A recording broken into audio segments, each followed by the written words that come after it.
찬미 예수님, 형제자매 여러분, 오늘은 행복이라는 이야기를 하려고 합니다. 그런데 솔직히 말씀드리면, 노년에 행복하십니까? 라는 질문은 참 대답하기 어려운 질문입니다. 그런데 오늘 우리가 함께 보려는 것은 이 자리에서 정말로 행복은 불가능한가 하는 것입니다. 산상수훈 잘 아시죠? 마테오복음 5장에서 7장까지의 말씀인데 예수님 친히 가르쳐 주신 윤리 강령이기에 그리스도인의 대언장이라고도 불립니다. 산에서 하신 이 설교는 참행복으로 시작됩니다. 행복하여라, 마음이 가난한 사람들, 하늘나라가 그들의 것이다. 행복하여라, 슬퍼하는 사람들, 그들은 위로를 받을 것이다. 행복하여라, 온유한 사람들, 그들은 땅을 차지할 것이다. 행복하여라, 의로움에 줄이고 목마른 사람들, 그들은 흡족해질 것이다. 행복하여라, 자비로운 사람들, 그들은 자비를 입을 것이다. 행복하여라, 마음이 깨끗한 사람들, 그들은 하느님을 볼 것이다.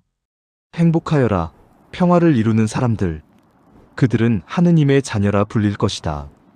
행복하여라, 의로움 때문에 박해를 받는 사람들, 하늘나라가 그들의 것이다.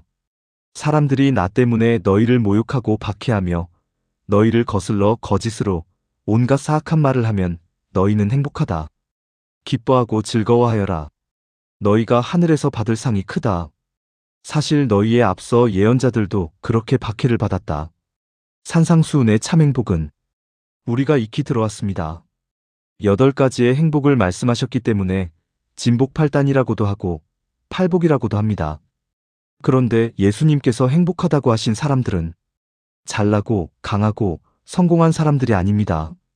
오히려 살면서 많이 시달리고 견뎌본 사람들입니다. 노년은 어떻습니까?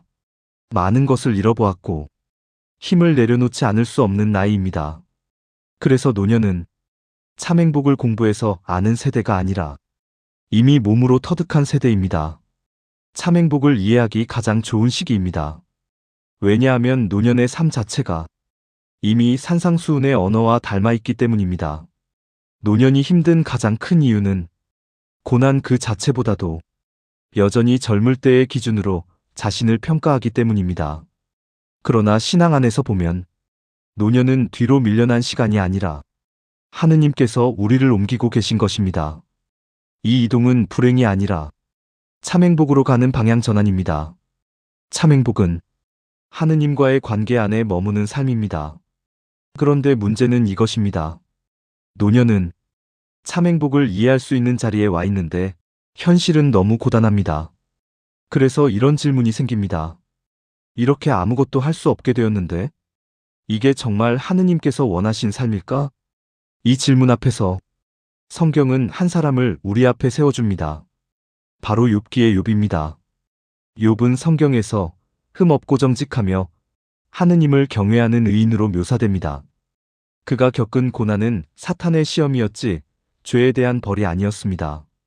아들 7과 딸 3을 모두 잃고도 욥은 입술로 범죄하지 않고 이렇게 말합니다.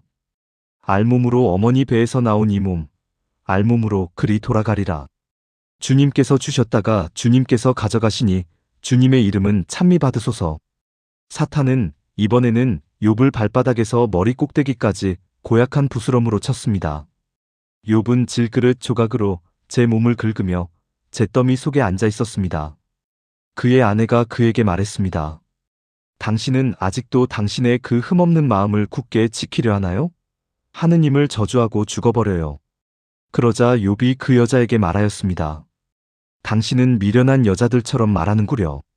우리가 하느님에게서 좋은 것을 받는다면 나쁜 것도 받아들여야 하지 않겠소? 이 모든 일을 당하고도 욥은 제 입술로 죄를 짓지 않았습니다. 다만 욥은 고통의 이유를 찾으며 하느님의 정의의 의문을 제기합니다. 그래서 자신의 무죄함을 항변하려고 따지고 항의하고 울부짖습니다. 그런데 여기에 욥의 장점이 있습니다. 욥은 하느님을 이해할 수 없었지만 하느님에게서 도망치지는 않았습니다. 원망도 하느님께 했고 질문도 하느님께 했고 절규도 하느님께 했습니다. 그러나 욥의 처절한 외침에도 하느님께서는 욥에게 고난의 이유를 설명해 주시지 않으셨습니다. 대신 당신 자신을 드러내 주셨습니다. 폭풍 가운데 나타나 우주의 신비를 질문하시며 욥이 하느님의 지혜를 다 알지 못하면서 함부로 판단했음을 꾸짖으셨습니다. 하느님을 체험한 욥은 이렇게 고백합니다. 저는 알았습니다.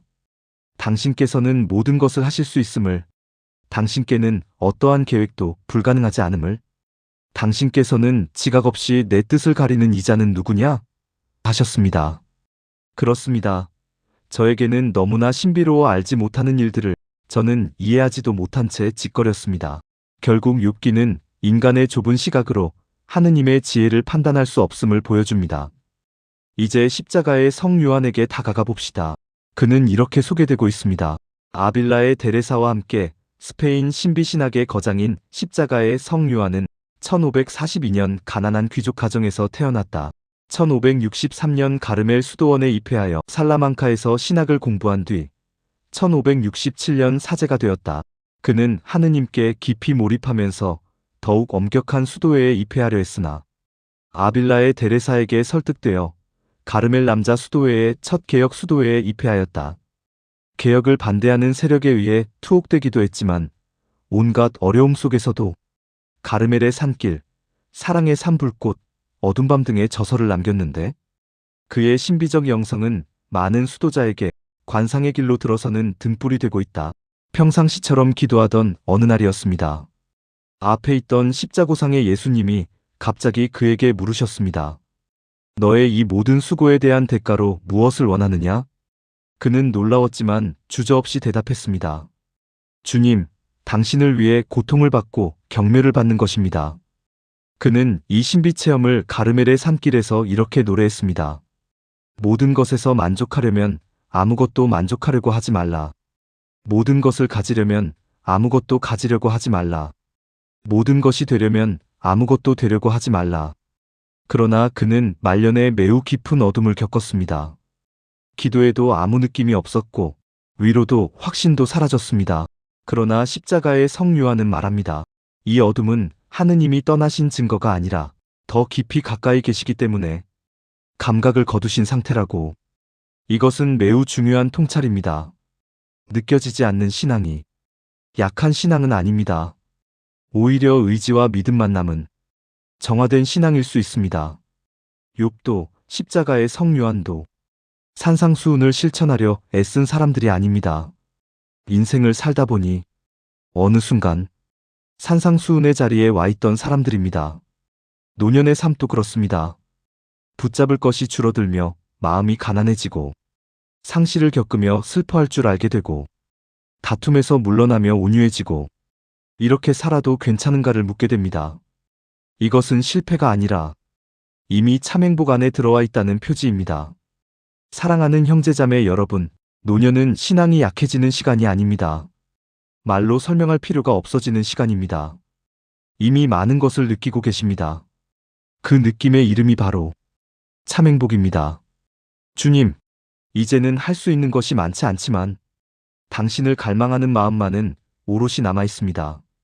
행복해지고 싶다고 말하기보다 속절없이 흐르는 시간 속에서도 이미 당신 앞에 서 있음을 알아보게 해주십시오.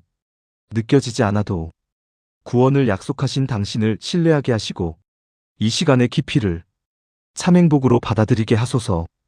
당신은 저의 주님, 저의 행복, 당신밖에 없습니다. 아멘.